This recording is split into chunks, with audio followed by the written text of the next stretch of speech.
Welcome to Behind the Scenes. So we're just going to, chit-chat for a few minutes. And I think one thing that we should talk about, because this probably did happen at a fire pit, is when we decided we are not going to do business together. Is that a good one? That was at the fire pit. That was at the fire pit. So I tried standing up and stomping away. And then you're like, I better just sit down? Sit back down. So what's your memory of that? So my memory of that was, it starts a little bit before that for me. Okay. I'll go as fast as I can. We were hanging out. You said, come to the cottage. I showed up. We had a great time. And it was girls' wine weekend, wasn't it? Yes. That was really fun. It was super blowout fun, all strong women. And then we had talked about doing business together, and there was someone on your team, and I wasn't comfortable. Mm-hmm. And I got caught. And it took me, normally I'm like a real straight shot. And I remember feeling caught between thinking, I really don't like this person on behalf of like, I care about this person, so I care about her company, and I care about the people she employs, and I don't like what I'm seeing. And you and I had a tough conversation, and I remember thinking, she's in work mode. But I think I care about her more as a friend than her business, and so I'm going there. Mm-hmm. And I remember, and you were like, well, thank you. I needed to hear that. Mm-hmm. And then we talked after, and you're like, I really needed to hear that. Right. And I remember thinking to myself, that was hard because people on my team wanted the business. Right. And I was thinking, once I have this business, that conversation would never happen. Mm-hmm. And so I had to think about like, what were my priorities? And at the same time, you had some feedback from me about some things, and it was really hard to hear. And I remember thinking, thank God we're not in business, and that you cared enough, and this is where it tweaked for me, that you cared enough to not let me hurt my own self or my company. Mm-hmm. And I remember after that, I was thinking like, there's just no way I could sacrifice that. It does change everything, doesn't it? Yeah. And I think we've both learned that the hard way with family, particularly. I mean, all my family stories, and you learn those lessons like a couple times to really get it, for sure. Yeah, you have to do what's right for everybody, but it's really hard to say this is what's right for me. Right. And sometimes, our jobs require us to do what's right for our businesses, which means sometimes we have to let family go. And friends. And friends. And that's why I feel really strongly about, there's so many times I've wanted to hire friends for roles that I think they would be phenomenal at. And you were super enthusiastic about it, and the projects were right, like would have made sense. And I was slightly changing my business, and I remember both of us kind of thinking about it, and we talked. It was at the fire pit that we really talked about it. Right. And we both said, there's marketing agencies right. I'm one, you guys are all one. It's a dime a dozen, right? It's not true, because the really, really good one's hard to find, but you can find providers, and I could find clients, but it's really hard to find a friend. Oh, it's a tearjerker. I love that. It's a little tearjerker emoji. We got to. It's like, you got to be real. I think that's so true. And I think on top of that, owning a business is lonely. Yes. So that's like even more important. And that we were both crying at the fire pit. Not like, but we were both talking. That's how we connected, right? And that's what I think we needed to protect. And we made a decision that we could help each other's businesses. We could watch over each other's business better than doing business together. And look what we did. I think that's a great lesson for a lot of people out there, right? Yeah. It was hard. It was hard. It was harder. It wasn't hard to say, you could find another marketing company or I could find another client. It was hard to say, I'm doing this because I care about you. Right. And I hope you care as much about me. Right. And cherishing the relationship. Yeah. Okay, so we're going to do some rapid fire questions. So get ready. If you could go out to lunch with anybody, alive or dead, who would it be and why? Well, honestly, right now, I'd say my daughter. Because we see each other, but I don't get that kind of time. So I would say that. Ooh, that's cute. I'm going to take that one for alive. For passed away, I would say my grandfather, because he's where my ethics and my grit come from. Yeah. So I miss him, and I have pictures of him, and some framed stuff from him in the media. But yeah. And what did he teach you? I mean, I heard ethics and grit, but so he was the restaurant owner, right? Yes. He is actually, believe it or not, where my commitment inside of diversity came from. He had a business that was dependent on all different ethnics in order to be able to survive in Chicago. And each aspect of the family had different roles. And I don't know that anybody saw it like this then. Right. I can look back on it now and say this, but different ethnicities brought different levels of componentry, like security, street smarts, information, muscle, access, capital. And at the end of the day, 4 or 5 families were all putting kids through college through his business. And the longevity of that was pretty powerful. And legacy even. Yes. And but it didn't survive. Right.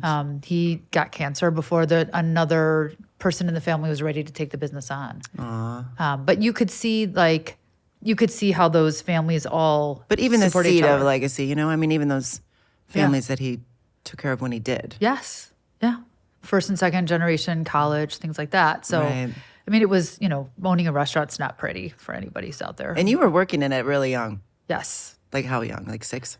Well, I probably, I would probably try and beg I was like the one kid that begged my dad to take me to work. But I was probably there, when I was 8, 9, 10. And then by the time I was 12, 13, these stories, my friends were working Taste of Chicago. Right. So slinging fish. What a cool experience. What's your favorite song to dance to in the pontoon boat? It doesn't have to be that specific. So I can't what's your think of theme? Your theme song. Like, what would you call your theme song? So Fleetwood Mac, secretly my son's name, Mac. And I didn't know that. Carly Simon. Oh, look at you, Carly Simon. So I got a crazy Fleetwood Mac story. I grew up to Fleetwood Mac at the cottage. So my brother gave me this like decrepit old boombox. I don't know where he got it. Yeah. And cassette tape. It was like, so not 8-track, but next best thing, the cassette, the mixtape. Right. And a Fleetwood Mac Rumors tape. Oh. That. Oh my goodness. Every night I fell asleep to that. Origin story. Right?